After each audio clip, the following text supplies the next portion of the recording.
Solidariedade, uau, o caminho da cidade que está em sintonia com a verdade. Aliás, eu não sei se eu vou mandar sopinha, tem o nosso pãozinho aqui tem alguns presentinhos, deixa aqui, esse aqui vai para o orfanato, para o asilo, para o trabalho missionário, esse aqui a gente pode mandar, uau, quanta oportunidade de fazer solidariedade.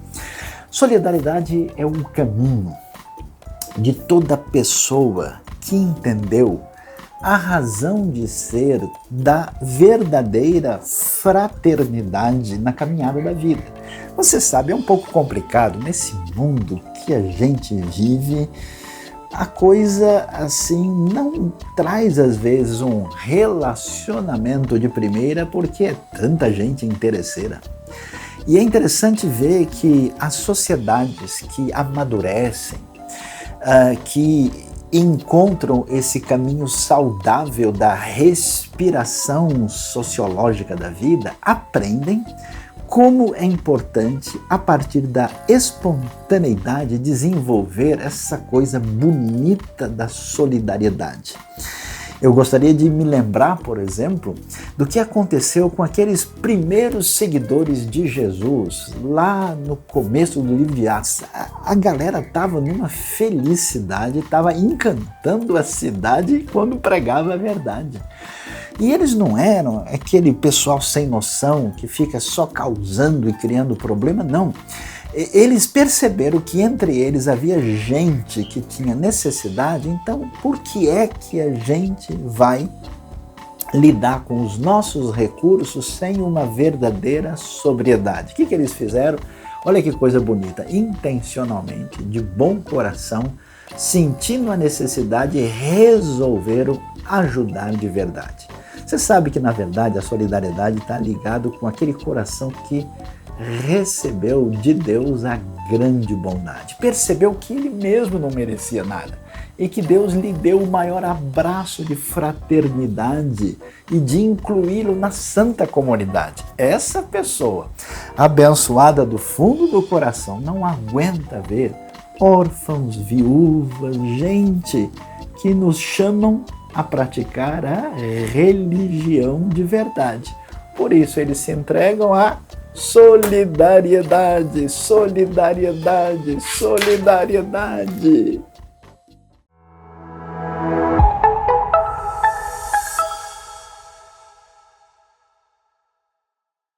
Olá, como você está? Eu espero muito bem, eu espero que a tua semana tenha sido uma semana de grande bênção, uma semana muito especial, mas se também teve uma semana de dificuldades, uma semana de sofrimento, uma semana de provas na sua vida, eu também quero convidar você a nesse momento se conectar com Deus. Agradecer a Deus pelas coisas boas e pedir direção e misericórdia por aquilo que não foi bom.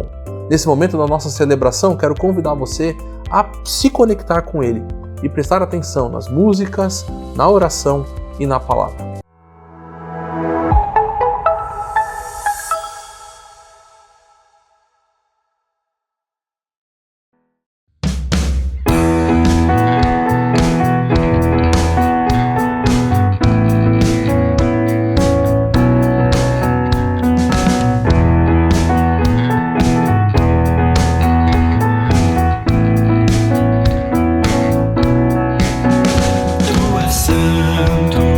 Tu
Chegamos no nosso momento de gratidão e eu queria em especial hoje te convidar a refletir comigo sobre as pessoas que Deus coloca na nossa vida, as pessoas que passam ao nosso redor. Eu sou muito grato pela família, pelos amigos, pelos colegas de trabalho que eu conheci, que eu convivo. São pessoas que me ajudam a ser alguém melhor, são pessoas que me trazem um ombro amigo na necessidade, que choram comigo, que riem comigo, e me lembra muito da Escritura, que diz que como o ferro afia o ferro, o homem afia o homem. A gente não foi feito para viver sozinho, né? Já dizia a música, é impossível ser feliz sozinho. Nós somos feitos para ser em comunidade. O nosso Deus é um Deus de comunhão, né? É um Deus triuno, de 3 em 1. Então, nós que somos feitos à imagem e semelhança dele, não podíamos ser diferentes. Nós somos feitos para viver em comunhão e em união. E nessa união a gente acaba aprendendo e se divertindo e crescendo muito um com o outro. Então, nesse momento de gratidão, eu queria agradecer a Deus pelas pessoas que Ele colocou na minha vida e te convidar também a refletir sobre isso, sobre as pessoas que você tem ao seu redor, com quem você pode contar e também quem você pode ser um ombro amigo na necessidade. Amém.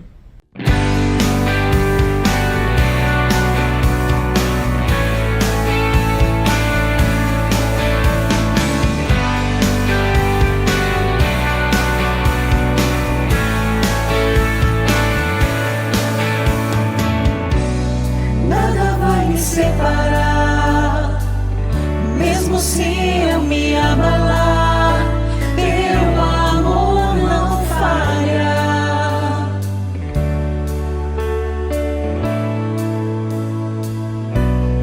Mesmo sem merecer, tua graça se derrama sobre mim, teu amor não falha.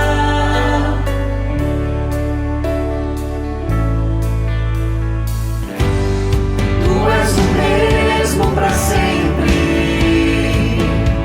teu amor não muda. Se o choro dura uma noite, a alegria vem pela manhã. Se o mar se enfurecer, eu não tenho que temer, porque eu sei que me amas.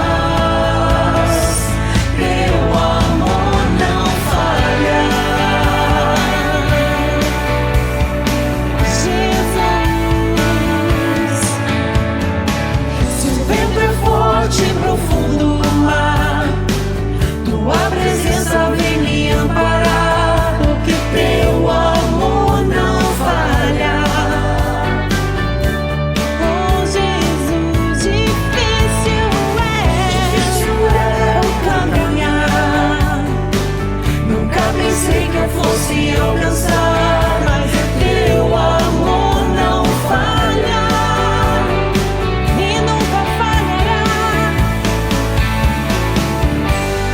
Tu és o mesmo pra sempre.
Temos então a oportunidade de orarmos juntos, como comunidade, tantos motivos, tantos anseios no nosso coração. A gente tem a oportunidade de colocar tudo isso nas mãos do nosso bondoso Pai.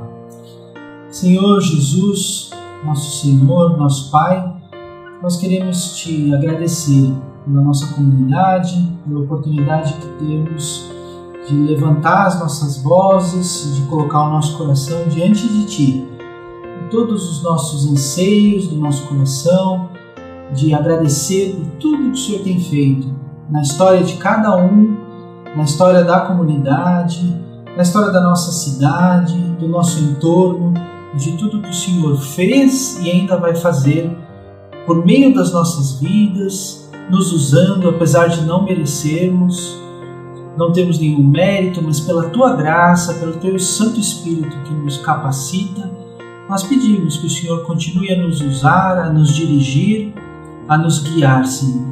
Em nome de Jesus. Amém.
Só Ele pode devolver a vida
Bateria social. Talvez você tenha escutado recentemente esse conceito que é bastante contemporâneo e pertinente ao momento em que estamos vivendo, para indicar os limites da sociabilidade. É um conceito que principalmente as pessoas que têm ou se definem com pouca bateria social costumam utilizar, para dizer que a pessoa não consegue ficar em contato, em conversa, em proximidade com várias pessoas por muito tempo.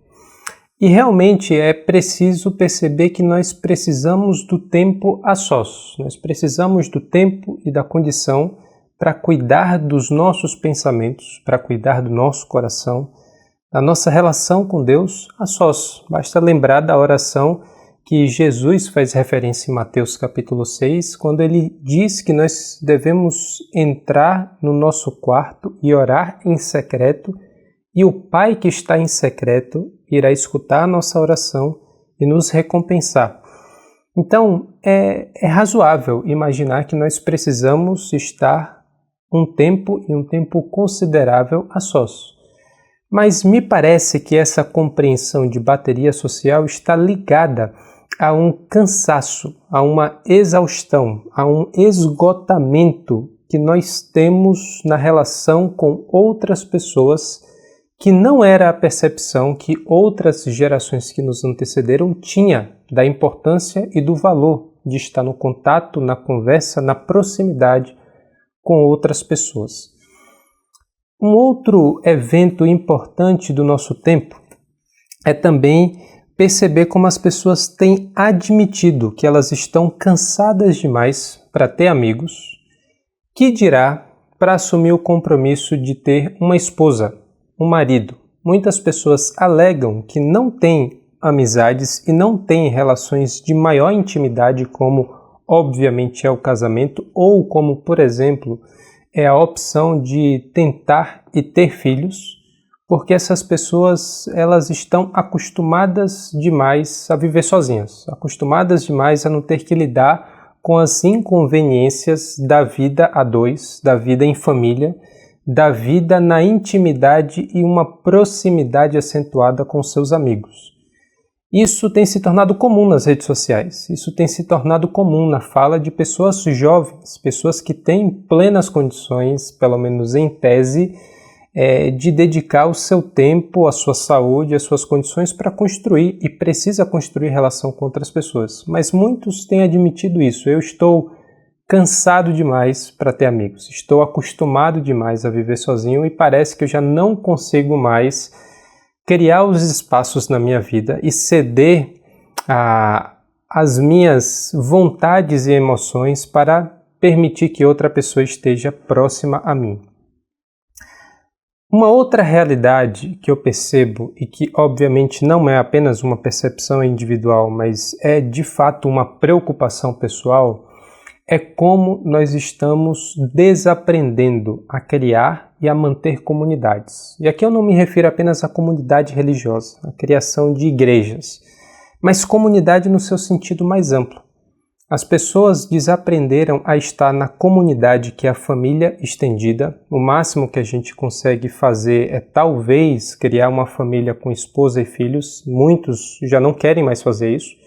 Mas a família que está na relação com os pais, com os tios, com os primos, isso muito pelo contexto urbano que a gente vive.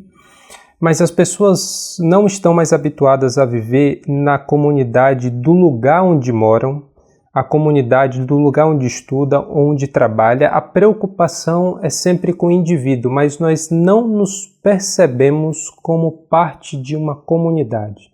E, obviamente, como parte da comunidade da fé. Em muitos contextos, a igreja se tornou um lugar onde um serviço é prestado. Você vai, você consome e você, na melhor das hipóteses, talvez contribua financeiramente pelo serviço que você recebeu. Ou você vai, você serve e você entende que aquilo é uma transação. Ou você está consumindo, ou você está doando e dando do seu tempo, mas você não está em comunidade, você não se vê como parte de uma família que aquelas pessoas constituem junto com você. E isso tem gerado percepção de uma bateria social muito limitada, essa percepção de que estamos cansados demais para ter amigos e essa extrema fragilização da realidade comunitária, isso tem gerado uma condição de muita solidão. Isso tem gerado uma condição de muito sofrimento por não se encontrar na companhia íntima e autêntica de outras pessoas em quem nós podemos confiar, com quem nós podemos partilhar aquilo que são os fardos do amadurecimento em Cristo ou aquilo que na verdade são os fardos da vida nesse mundo que lida e coloca para a gente muitos desafios que dificilmente a gente consegue resolver, que a gente consegue responder pensando apenas na condição da solidão, apenas no lugar da reflexão individual. Então eu vou convidar você a ler um texto que é o texto de Efésios capítulo 3, dos versículos 14 a 21, com esse problema na sua cabeça, com essa condição na sua memória. Efésios capítulo 3, versículo 14 em diante, diz assim: Por essa razão, ajoelho-me diante do Pai, do qual recebe o nome toda a família, nos céus e na terra. Oro para que com as suas gloriosas riquezas, Ele os fortaleça no íntimo do seu ser com poder, por meio do seu Espírito, para que Cristo habite no coração de vocês mediante a fé. E oro para que, estando arraigados e alicerçados em amor, vocês possam, juntamente com todos os santos, compreender a largura, o comprimento, a altura e a profundidade, e conhecer o amor de Cristo que excede todo o conhecimento, para que vocês sejam cheios de toda a plenitude de Deus.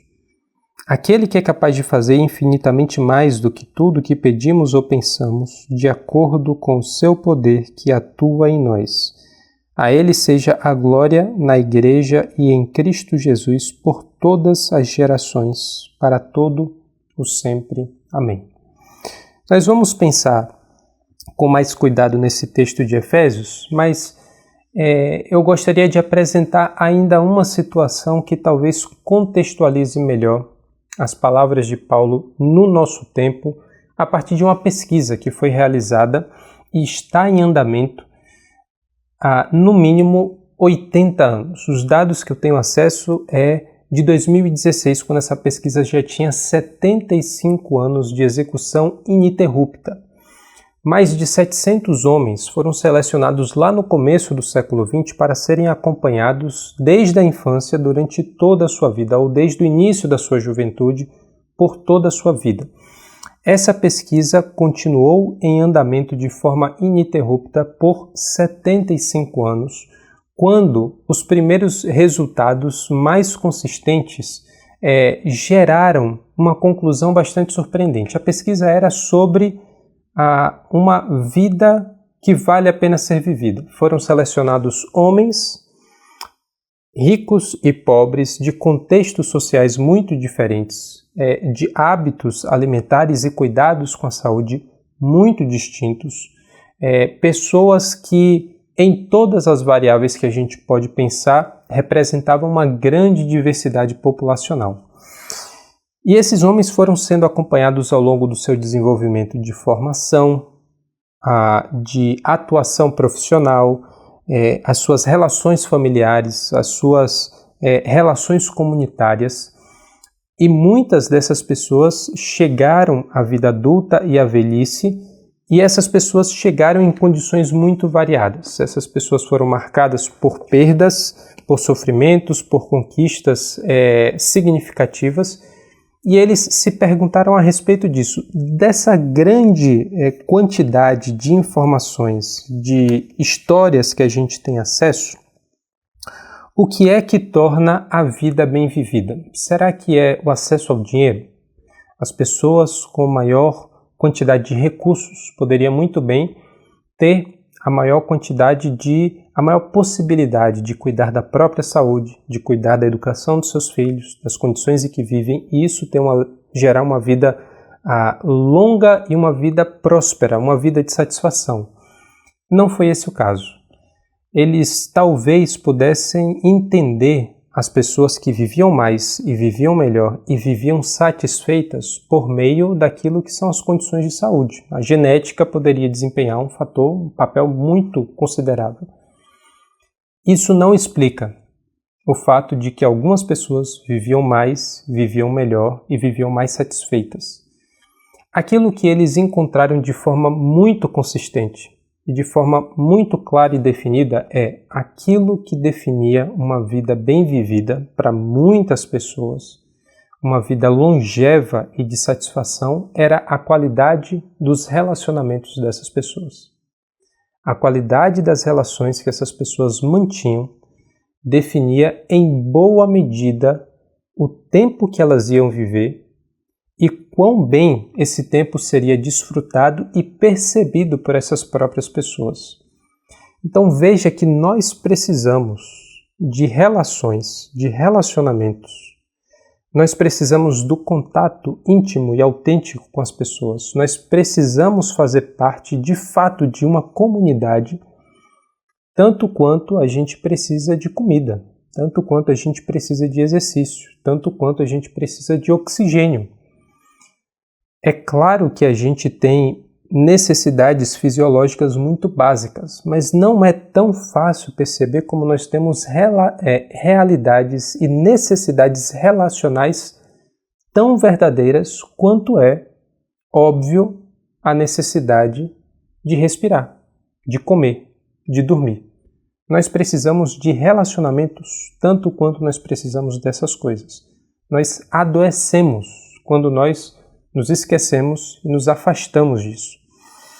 E aí a gente entra naquilo que Paulo está colocando aqui na Carta aos Efésios. A Carta aos Efésios é conhecida como a Rainha das Epístolas. Por quê? Porque a gente tem uma visão panorâmica, não no sentido superficial, mas olhar do alto aquilo que Paulo trata no detalhe em outras cartas, em outras epístolas. E aqui ele permite a gente ter essa visão vasta e coerente de toda a percepção que ele tem a respeito da ação de Deus na salvação da humanidade, na forma como ele construiu um só corpo por meio de um só Messias e espera que a gente viva de acordo com uma só fé.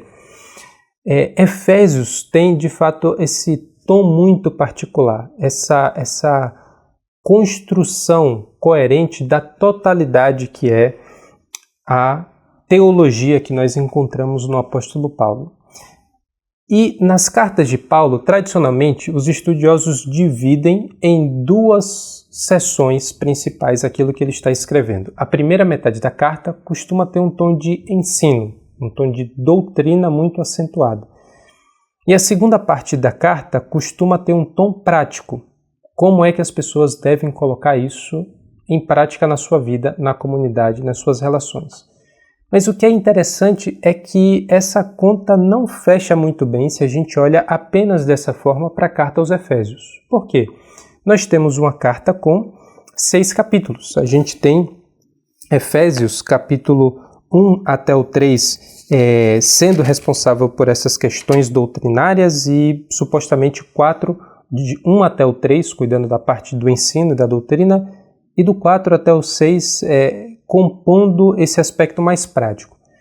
Mas do capítulo 1 até o capítulo 3, o que mais a gente encontra são orações. Se eu esperasse o Paulo, teólogo, ensinando o que é a doutrina da salvação, o que é que Deus está fazendo na criação, desde o ato inicial até o ato de redenção, eu esperaria argumentos lógicos e teológicos muito bem construídos e sólidos com base naquilo que é o apelo à razão, com base naquilo que é o apelo ao raciocínio das pessoas que precisavam compreender como Deus estava atuando na história. Não é isso que a gente encontra aqui. O que a gente vê com mais clareza e com mais até a curiosidade é o fato de que Paulo abre a carta com uma oração que vai do versículo 3 até o versículo 14. Depois ele segue para falar sobre a oração que ele faz continuamente pelos seus irmãos que estão na igreja em Éfeso. E depois, no capítulo 3, ele já inicia outra oração. Ele começa uma oração, ele coloca uma explicação, mas depois ele volta para continuar essa oração, até que a gente lê a conclusão dessa oração no trecho que nós lemos do versículo 14 até o versículo 21. Então veja que toda a parte doutrinária, como classicamente é apontado a divisão de Efésios e de outras cartas, na verdade é uma coletânea de orações, é um conjunto de orações. E oração é um ato de relação, é um ato afetuoso de interceder pelas nossas necessidades, mas em especial pela necessidade das outras pessoas. No contexto de Efésios, Paulo não está orando por si. Paulo está orando pelos seus irmãos, na igreja em Éfeso e provavelmente em toda a região de Éfeso. Por que a gente acredita nisso? Porque Paulo faz referência a pessoas que ele não conheceu pessoalmente. E Éfeso é a cidade e é a comunidade onde Paulo mais dedicou tempo do seu ministério. Então, provavelmente, essa carta não foi lida não apenas na cidade, mas em toda a região da cidade de Éfeso, nas cidades e comunidades em torno de Éfeso, que era uma cidade muito importante na região onde ela estava inserida. Então, Paulo começa essa carta e desenvolve boa parte do seu argumento, boa parte daquilo que é o ensino doutrinário, dentro de um contexto de uma relação. Ele está orando ao Pai, o que já é por si só um ato da relação de Paulo que clama e intercede a Deus, mas ele não está orando por si, ele está orando pelos seus irmãos. Veja como a carta, conhecida como a Rainha das Epístolas, um grande sobrevoo teológico e doutrinário, é na verdade uma carta de intercessão, um ato de cuidado com outras pessoas com quem ele se importa, com quem ele dedica tempo, energia e pensamento para explicar aquilo que são as realidades mais profundas da revelação da pessoa de Deus e da ação de Deus. Então a gente começa a perceber de uma forma muito particular em Efésios que toda boa doutrina ela surge a partir de uma vida de oração. Toda boa doutrina surge a partir de uma vida de adoração e de oração. E a gente olha para isso com muito cuidado e muita atenção, porque é possível falar muito sobre Deus e ainda assim não falar com Deus. É possível a gente ter uma vida preenchida de muito conhecimento, uma vida preenchida de muita discussão, sem ser uma vida marcada pelas relações que fazem parte do reino dos céus.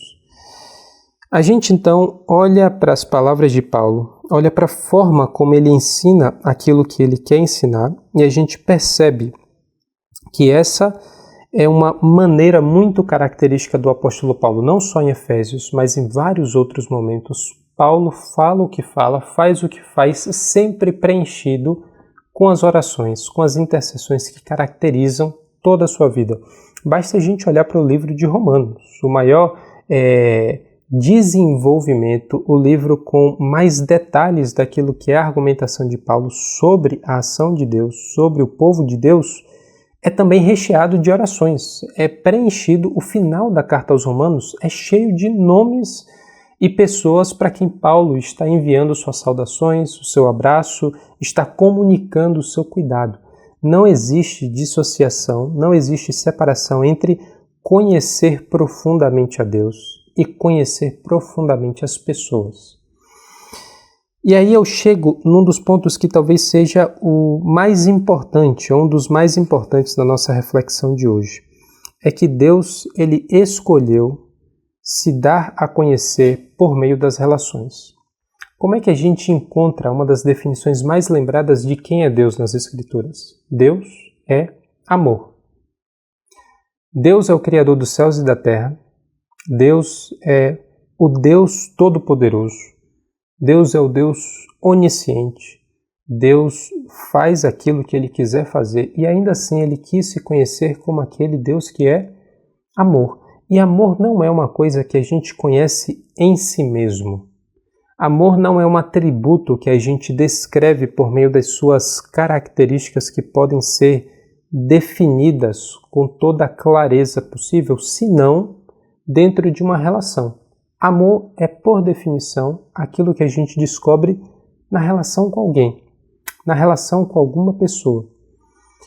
Deus, Ele poderia escolher ser conhecido de todas as formas possíveis, e principalmente pelo seu poder, principalmente pelo seu grande conhecimento. Não é assim que Ele escolhe.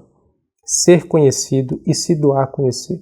Como é que Deus se revela da sua forma mais madura, da sua forma, melhor colocando, mais plena de quem Ele de fato é? Na pessoa de Jesus. Ele se encarna e Ele se rebaixa à nossa condição. E quando Ele faz isso, o Deus que nós conhecemos não é simplesmente o Deus de atos de grande poder. Isso de fato acontece no ministério de Jesus. Mas o ato de mais elevado poder é o ato de maior amor que Ele realiza por nós. Veja como desde o começo da criação, até o ponto mais elevado da redenção humana, até o fim da história, Deus escolheu ser conhecido e nos conhecer por meio de uma relação, por meio do amor que nós encontramos. E aqui Paulo está orando a Deus de uma forma muito especial. Ele ora a Deus, o Pai, do qual recebe o nome toda a família nos céus e na terra. Oro para que com as suas gloriosas riquezas Ele os fortaleça no íntimo do seu ser com poder por meio do seu Espírito, para que Cristo habite no coração de vocês, mediante a fé. E o fundamento de todas as coisas é aquilo que a gente está colocando nesse momento. E oro para que, estando arraigados e alicerçados em amor, vocês possam, juntamente com todos os santos, compreender a largura, o comprimento, a altura e a profundidade. Veja como Paulo começa esse trecho aqui falando que ele ora mediante, por essa razão, ajoelho-me diante do Pai, do qual recebe o nome toda a família nos céus e na terra. Existe um jogo de palavra que não é fácil perceber na tradução, mas que é fácil perceber provavelmente na maneira original como Paulo escreveu isso. A ideia é que ele ora ao Pai, de quem toda a família, mas a ideia de família, da palavra família aqui, é a mesma raiz da palavra pai.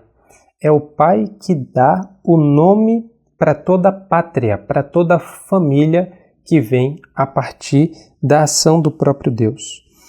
E ele ora por essa família, ele ora por essas pessoas, a fim de que as gloriosas riquezas de Deus fortaleçam essas pessoas no íntimo do seu ser, para que elas venham a compreender.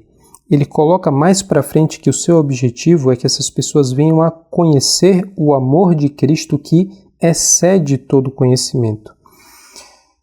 E ele vai fazer isso por meio de uma imagem que é muito poderosa, que é a possibilidade de nós conhecermos a largura, o comprimento, a altura e a profundidade daquilo que é a presença de Deus e o conhecimento do amor de Cristo. Paulo coloca em Efésios de uma forma muito característica esse fato de que nós recebemos da parte de Deus riquezas elevadas demais para serem plenamente conhecidas. Nós recebemos da parte de Deus uma vida plena que nós não podemos desconsiderar, mas não é suficiente apenas tomarmos a decisão certa. Termos Cristo em nosso coração, mas é preciso compreender a necessidade de que esse Cristo deve crescer e atuar em nós, a fim de que nós alcancemos a plenitude dessa vida, aquilo que é o amadurecimento em Cristo. É preciso compreender que a vida cristã é uma vida de mudança, uma vida de transformação contínua, à medida que nós possamos entender e compreender aquilo que já foi feito em nós, aquilo que já foi realizado por Cristo em nós, mas parece que é algo elevado demais para a gente aprender no instante, para a gente compreender num ato só. Paulo ora para que aquelas pessoas não desprezem, não desconsiderem a riqueza da gloriosa presença de Deus. Aquilo que depois ele vai colocar em Efésios 4 como os dons que ele já derramou sobre nós, aquilo que ele conquistou e Cristo graciosamente distribuiu pela vitória que ele conquistou na sua morte e ressurreição. Por isso que a vida em Cristo é uma vida muito desafiante. Desafiante nesse sentido de que nós temos diante de nós uma riqueza que é inesgotável. Nós temos não só diante de nós, mas a garantia de que é nossa a riqueza da glória de Deus que nós partilhamos com Cristo e nós precisamos nos esforçar por compreender. Nós precisamos nos esforçar para entender essas coisas. Isso só é possível a partir de um único fundamento. A partir da possibilidade, ou na verdade da necessidade de nós estarmos arraigados, uma imagem biológica que tem a ver com as raízes orgânicas, a ideia de que as raízes estão profundamente fincadas e alicerçados, uma imagem arquitetônica, a ideia do fundamento que dá a segurança de uma construção no amor.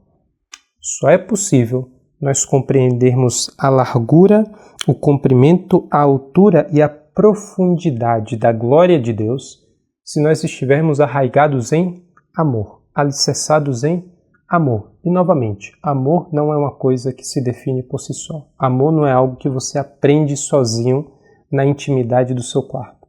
Amor não é algo que você experimenta por meio da força do seu pensamento. Amor é algo que você aprende na relação com Deus e na relação com o próximo. Não é possível compreender a realidade do reino de Deus.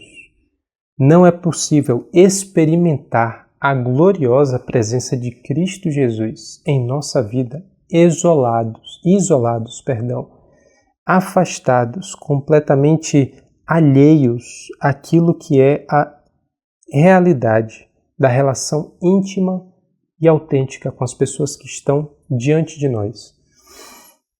Me chama muita atenção que logo depois desse texto que a gente leu, a gente segue para Efésios capítulo 4, e a gente encontra um texto que é muito lembrado quando se fala sobre a unidade do corpo de Cristo.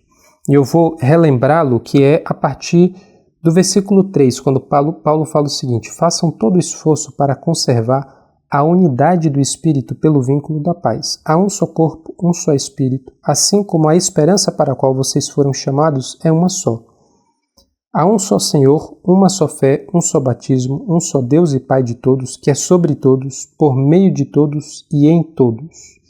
E a cada um de nós foi concedida a graça conforme a medida repartida por Cristo. Esse é um dos textos mais pregados, estudados e lembrados quando a gente fala sobre a unidade do corpo de Cristo. O que nem sempre é lembrado é que essa parte é antecedida pela oração que a gente acabou de ler.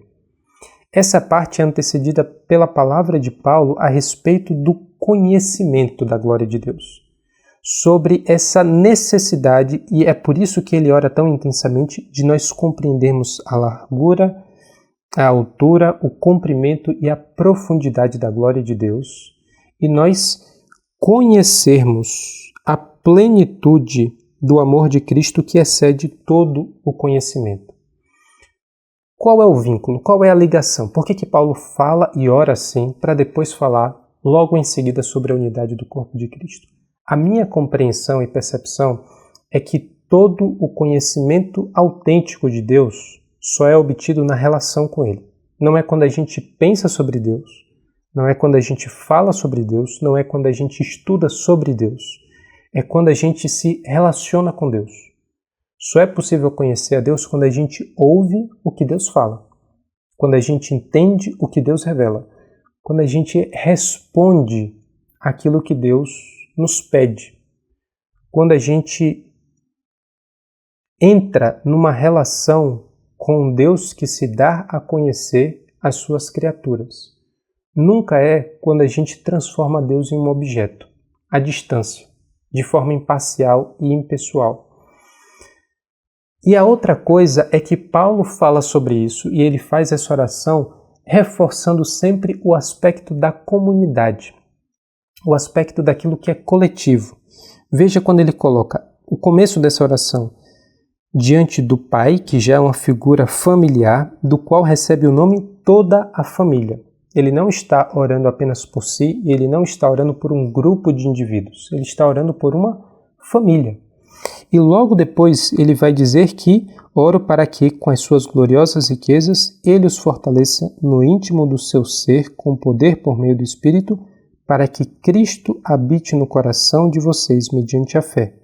E oro para que, estando arraigados e alicerçados em amor, vocês possam, juntamente com todos os santos, compreender a largura, o comprimento, a altura e a profundidade.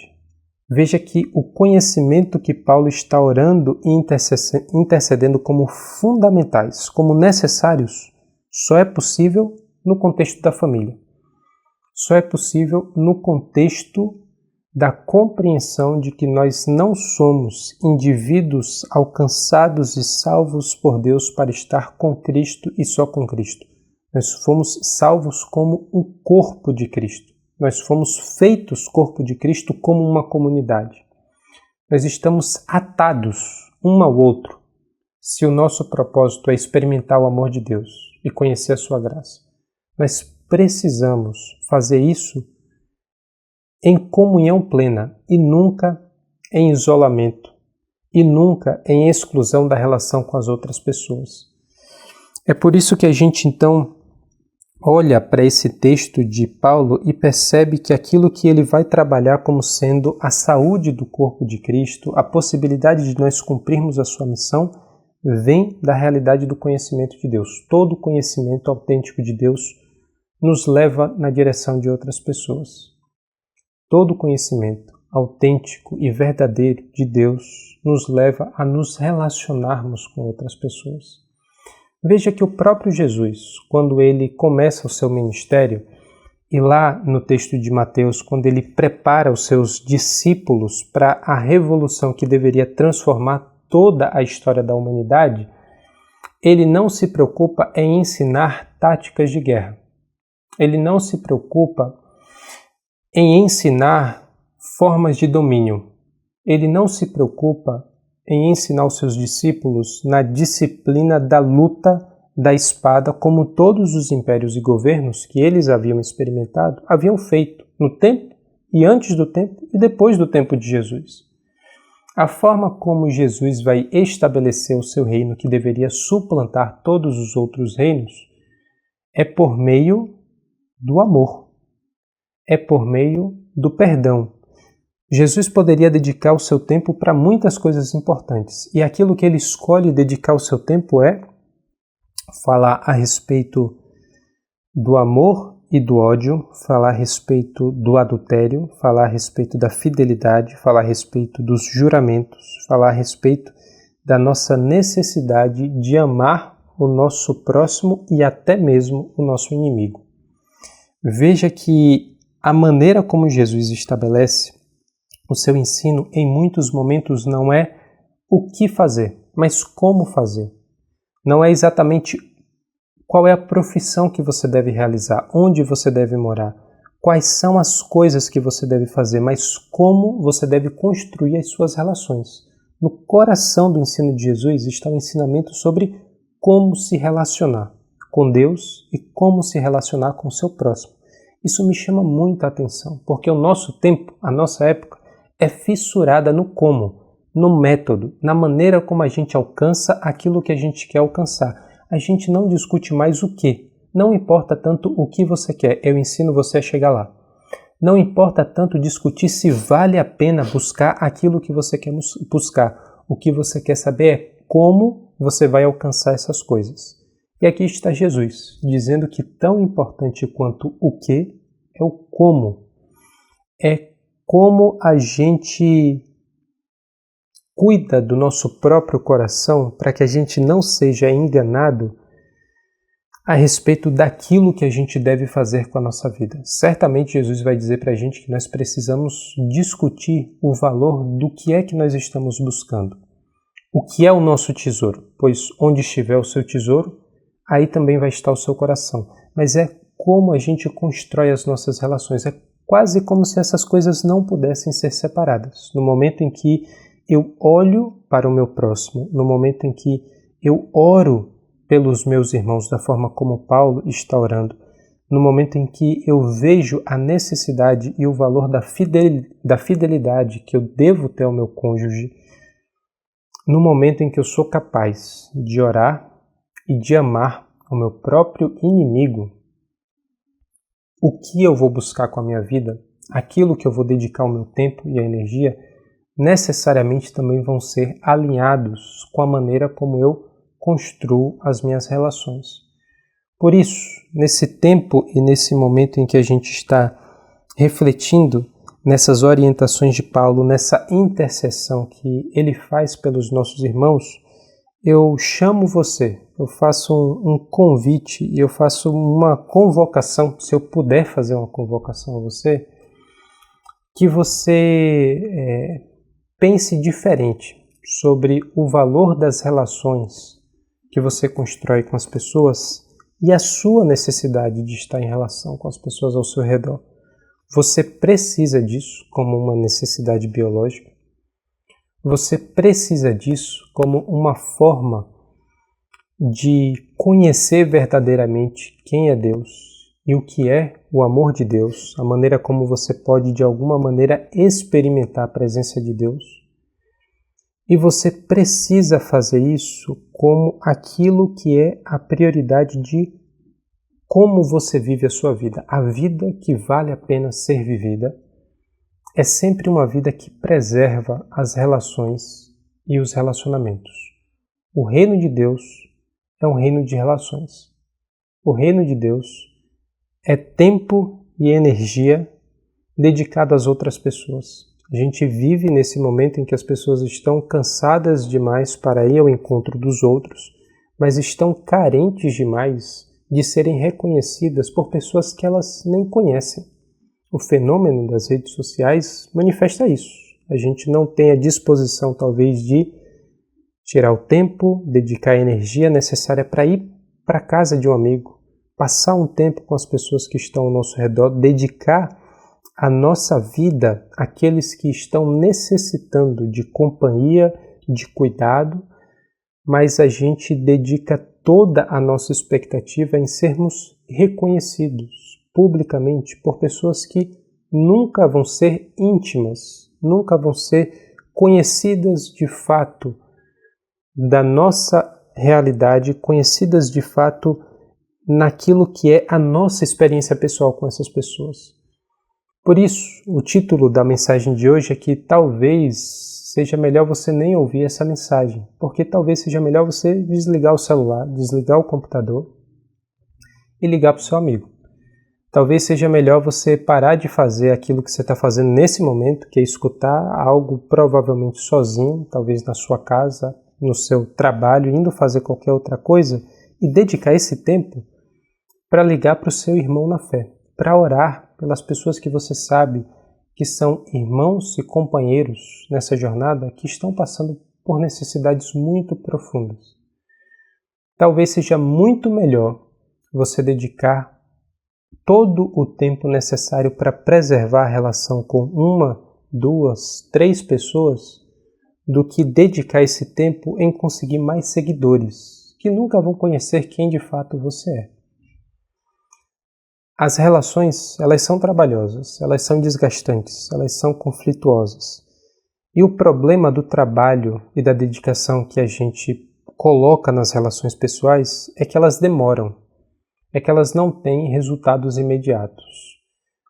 Quem cria um filho sabe que você precisa dedicar muitas horas a um bebê, a uma criança, a um adolescente, a um jovem, sem ter a sensação de que você está produzindo alguma coisa, sem ter a sensação de que você está sendo útil, produtivo, no sentido que nós somos educados a valorizar, de produzir bens, de produzir valor. Mas é impossível criar uma pessoa, uma filha, um filho, uma criança. É impossível nutrir um casamento com a mentalidade da produtividade. É impossível. É preciso ter muitos momentos de improdutividade para ter espaço e condições autênticas de nutrir um relacionamento. É preciso escutar, é preciso atender às necessidades dessas pessoas, à vontade dessas pessoas, independentemente daquilo que é a sua percepção do que você poderia estar fazendo se você não estivesse gastando tanto tempo com aquela pessoa, com aquela relação, sem saber no que isso vai dar. Assim também é com as amizades. Assim também é com a relação de discipulado, de cuidado e de maturidade de um irmão na fé que precisa ser acompanhado por anos, por muito tempo, sem a gente muitas vezes enxergar a maneira como esse amadurecimento está acontecendo. A imagem que Paulo usa é sermos arraigados no amor. E essa figura da raiz que vai criando profundidade e vai sendo nutrida pelo solo, o que chama a atenção é que boa parte do tempo esse crescimento é invisível, é imperceptível aos olhos. O fundamento de uma casa, de um prédio, de uma construção é invisível e ainda assim essa é a única condição, a condição de cuidar e de nutrir os relacionamentos com os nossos irmãos na fé, com os nossos amigos, com os nossos familiares, com as pessoas ao nosso redor, é a única condição que nós podemos conhecer autenticamente a Deus. Por isso, agora eu estou falando isso no final da mensagem, já passou mais de 40 minutos, mas talvez fosse melhor você nem ouvir essa mensagem e você ir dedicar o seu tempo a alguém que precisa, assim como você, de ser cuidado numa relação autêntica onde a presença de Deus possa ser manifesta.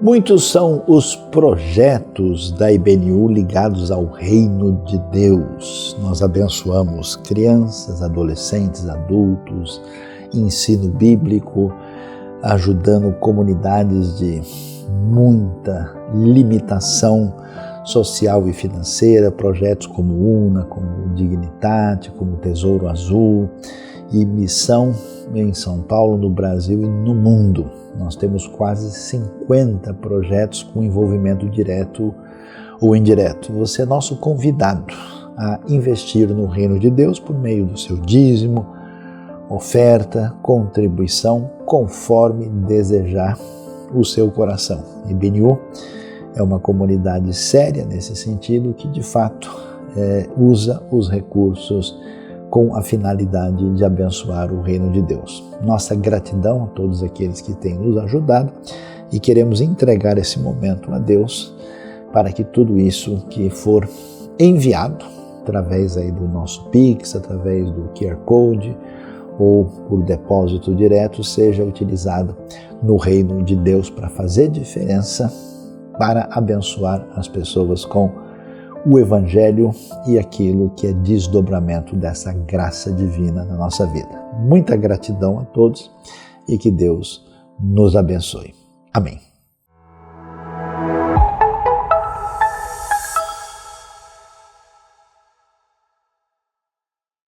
Foi um grande prazer ter você conosco na nossa celebração hoje, onde nós tivemos a oportunidade de ouvir uma porção da Palavra de Deus que devemos aplicar à nossa vida.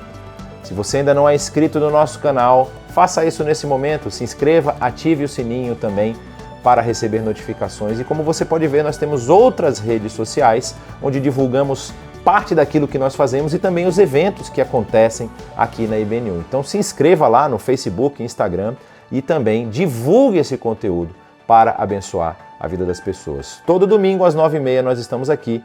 Nos vemos na semana que vem.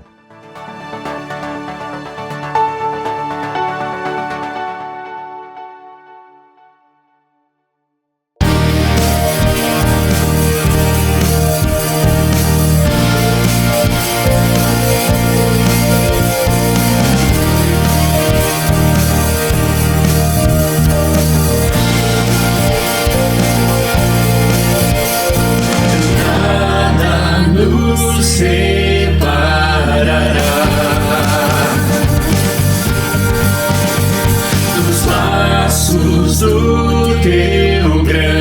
de amor.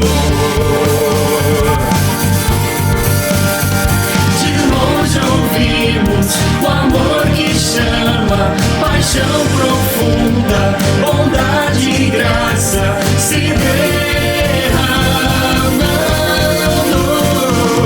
É tão profundo, tão imenso e cobre-nos, é furioso, poderoso e abraça-nos. Só Ele pode devolver a vida aos corações. O Pai que seu Filho nos deu, o Filho que por todos morreu, em nós derrama amor e graça e nos convida à sua mesa, nos alcançando. É tão profundo, tão imenso e cobre-nos, é furioso, poderoso e abraça-nos. Só Ele pode devolver a vida aos corações. É tão profundo, tão imenso e cobre-nos, é furioso, poderoso e abraça-nos. Só Ele pode devolver a vida aos corações, a vida aos corações, aos nossos corações. Só Ele pode devolver a vida aos nossos corações.